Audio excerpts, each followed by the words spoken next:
Os morangos não vão ganhar nem mais um título nessa vida. Eles só perdem. O Super Grêmio tá demais, nos trazendo alegria. Tem o Breno, DC e Rafinha.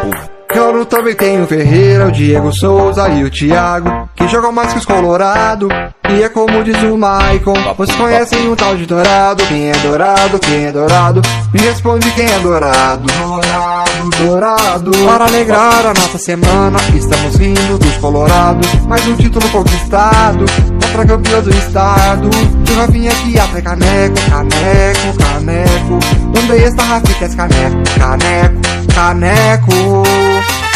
O Ted Paródias original é o Grêmio maior do Sul. Douglas Costa vai jogar, mas nem estreou ainda. Ansiedade, tristeza vai se instaurar lá pelos lados do Guaíba. Eles estão perdidos na vida. Eles não ganham mais nenhuma taça, nem sequer o título do estado. Coitado dos Colorado, devem estar tudo borrado. Pelo Grêmio ganhando de novo, de novo, de novo. De novo, de novo, de novo, de novo, de novo.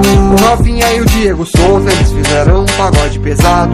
Zoaram os Colorado e o Yuri Alberto, coitado. E nós vamos fazer um minuto de silêncio pros Colorado. Morreram de novo os coitados, Grêmio maior do estado. Não deu mais uma vez. Mas o título gaúcho, Super Grêmio está formado. É os guris.